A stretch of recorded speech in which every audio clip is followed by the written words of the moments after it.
नमस्कार, good morning India में आपका स्वागत है। मैं हूं अदिति राजपूत, मेरे साथ हैं जया कौशिक त्रिवेदी।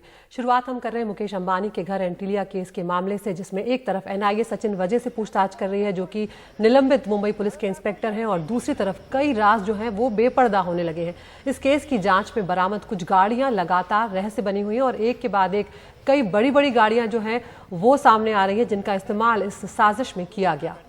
वो तस्वीरें हम आपको दिखा रहे हैं जो गाड़ियां बरामद की गई है। और सबसे पहले वो विस्फोटक लदी स्कॉर्पियो कार जो एंटीलिया के बाहर मिली, और फिर वो काली मर्सिडीज जिसमें स्कॉर्पियो की नंबर प्लेट के साथ कैश बरामद हुआ। नोट गिनने की मशीन भी उसमें से मिली, जो काफ़ी चौंका रहा है। वहीं तीसरी गाड़ी जो सीज की गई है वो एक इनोवा कार है।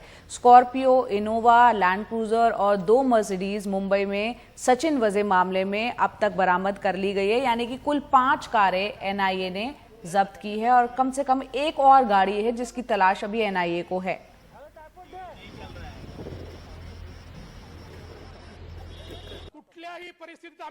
एक दिन पहले तक बीजेपी पर मुंबई पुलिस को बदनाम करने का आरोप लगाने वाली ठाकरे सरकार ने 17 मार्च की शाम अचानक से परमवीर सिंह को मुंबई पुलिस आयुक्त पद से हटाकर उनकी जगह हेमंत नगराले को मुंबई सीपी बना दिया। सवाल है, अचानक से आखिर ऐसा क्या हुआ? और वहीं सियासी हलके से भी तीरथ सिंह रावत पर जमकर प्रतिक्रिया आ रही है। सुनते नव्या नवेली की नानी और सपा की सांसद है जया बच्चन, उनसे लेकर कांग्रेस के प्रवक्ता सुरजेवाला तक क्या कुछ कह रहे हैं इस मुद्दे पर, आइए सुनते हैं। इस तरह का स्टेटमेंट एक प्रदेश के मुख्यमंत्री जो नए नए पद में आए हैं, इस तरह का स्टेटमेंट उनको शोभा नहीं देता। ऊंचे पद पे बैठे हुए लोगों को सोच समझकर पब्लिक स्टेटमेंट देनी चाहिए। आज के जमाने में आप इस तरह की बातें करते हैं और कपड़ों से डिसाइड आप करेंगे कि कौन संस्कारी और कौन संस्कारी नहीं है। ये बहुत गलत बात है और ये बहुत बुरी सोच है। और इसी तरह के सोच की वजह से आज जो विमेन के अगेंस्ट में क्राइम हो रही है उनको प्रोत्साहन मिलता है। उनका काम सरकार चलाना है या हिंदुस्तान की बेटियों के शरीर पर ताक झांक करना? ऐसे मुख्यमंत्री को शर्म आनी चाहिए। अगर थोड़ी सी भी शर्म बची है तो इस्तीफा दे दीजिए पद से या कान पकड़कर माफी मांगिए। दुर्भाग्य ये है कि इस देश में प्रधानमंत्री मोदी जी ही 50 करोड़ की गर्लफ्रेंड कहकर चुनावी सभा में महिलाओं की बेइज्जती करते हों तो उनके मुख्यमंत्री तो ऐसी भाषा का इस्तेमाल करेंगे ही। और नेताओं को तमाम लोग फॉलो करते हैं, तो इस तरह के बयान जब वो देते हैं तो समाज पर वाकई एक बहुत अलग तरह का प्रभाव पड़ता है जो डराने वाला है। मुख्यमंत्री तीरथ सिंह रावत के बयान पर मचे बवाल के बीच उनकी पत्नी रश्मि उनके बचाव में उतरी हैं। उन्होंने कहा कि मुख्यमंत्री की बात पूरे संदर्भ में प्रस्तुत नहीं की जा रही है। यहाँ पर आपको ये भी बता दें कि खुद रश्मि मिस मेरठ रह चुकी हैं।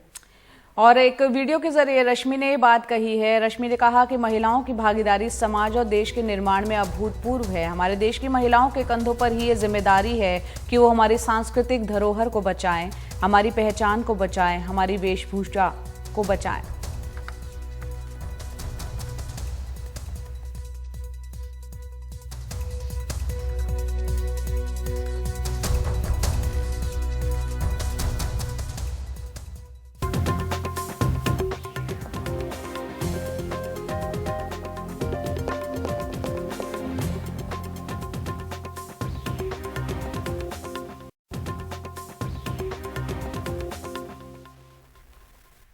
देश में बढ़ते कोरोना के मामलों के बीच प्रधानमंत्री ने देश के सभी राज्यों के मुख्यमंत्रियों के साथ एक बैठक की थी और इस बैठक में प्रधानमंत्री ने देश की सबसे ज्यादा आबादी वाले राज्य उत्तर प्रदेश के लिए 2 महत्वपूर्ण बातों की तरफ इशारा किया। और कहीं ना कहीं ये जो इशारा प्रधानमंत्री की तरफ से किया गया है उससे कहीं ना कहीं यूपी के मुख्यमंत्रियों को जाग जाना चाहिए, खुद भी जागरूक हो जाना चाहिए। इन दिनों वो प्रचार कर रहे हैं पश्चिम बंगाल में, उनके राज्य में क्या हो रहा है। ये इशारा प्रधानमंत्री की तरफ से काफी महत्वपूर्ण है। उत्तर प्रदेश में वैक्सीन की ज्यादा बर्बादी, 2 इशारे उन्होंने किए, और दूसरा यहाँ पर कोरोना की जो जांच है उसकी प्रक्रिया की कम प्रामाणिकता। इस बात की पड़ताल करने हमारे सहयोगी आलोक पांडे लखनऊ के पास बाराबंकी के ग्रामीण क्षेत्र के एक अस्पताल में पहुंचे, जहां उन्होंने वैक्सीन और जांच की प्रक्रिया पर मेडिकल ऑफिसर से बातचीत की है। वो आपको सुनवाते हैं। डॉक्टर साहब, ये जानना चाहूँगा, आप बता रहे थे कि मंडे से जब से आपने डेली वैक्सीनेशन स्टार्ट किए हैं तो आपके नंबर्स थोड़े प्रोग्रेसिवली बढ़े हैं, घटे हैं, क्या सिचुएशन रही है? ये एक्चुअली क्या है, ये अवेयरनेस का भी बहुत बड़ा इफेक्ट है। जी। अब जैसे गांव में आज के डेट में अवेयरनेस अच्छी हो गई है और हमारे आशा हो गए, एनम हो गए, आशा संगनी हो गए, ये लोग भी युद्ध स्तर पे काम कर रहे हैं, जिसकी वजह से लोगों में जागरूकता बढ़ रही है और लोग आ रहे हैं पीएससी पे आके अपने से खुद। अब उनके फैमिली मेम्बर्स भी आके चाह रहे हैं कि हमारे घर पे जो पेरेंट्स हैं या ग्रैंडफादर हैं, ग्रैंड मदर हैं, वो आके इस कोविड वैक्सीनेशन को करवाएं। तो जिसकी वजह से अच्छा एक रिस्पांस मिल रहा है हम लोग को। एक चीज़ और जानना चाहूँगा डॉक्टर साहब, आपने भी सुना होगा प्रधानमंत्री जी ने जब बात की, so he spoke about vaccine wastage and he pointed out Uttar Pradesh among one states जहाँ वो कह रहे थे हाई वैक्सीन वेस्टेज हो रहा है। तो ऑन द ग्राउंड छोटे हॉस्पिटल में आप जैसे डॉक्टर क्या एफर्ट्स कर रहे हैं कि वैक्सीन वेस्ट ना हो? आप बता रहे थे कि आप ग्रुप्स में वैक्सीन लगाने की कोशिश कर रहे हैं, क्या प्रॉब्लम आ रही है ये समझा दीजिए और आप कैसे उसको सॉल्व कर रहे हैं ये भी बताइए। अब जैसे आपको जो अभी मैंने थोड़ी देर पहले ही बताया कि जैसे एक वायल जो होता है उसमें 10 डोज होते हैं, तो 10 डोज होने का मतलब ये है कि हमारे पास या तो 10% आ जाएं तब हम उसको स्टार्ट करें, या हम जैसे फील्ड में हमें आशा से या अपने एनएम से जानकारी मिल जाती है कि हाँ और भी पीछे 2-3 लोग आ रहे हैं, तो हम लोग उस वायल को खोल के और वैक्सीनेशन स्टार्ट कर देते हैं और जो भी 1-2 डोज बचता भी है उसको कोशिश यही करते हैं कि on the same day we finish it off. And going ahead sir, आपको क्या लगता है, do you think it's better that you vaccinate all days a week या फिर 2-3 डेज अ वीक कॉन्सेंट्रेट करके करें तो ज़्यादा सही रहेगा? अगर हम 2-3 दिन का भी अगर आप करके जो आप बोल रहे हैं वो चीज़ें उसको भी कंसंट्रेट करके चलते हैं तो चीज़ें ऐसा नहीं है, फ्रूटफुल हो रही हैं। बट डेली में ये है कि बहुत सारे जैसे दूर दूर के लोग हैं तो उनके लिए एक अच्छा हो जाता है।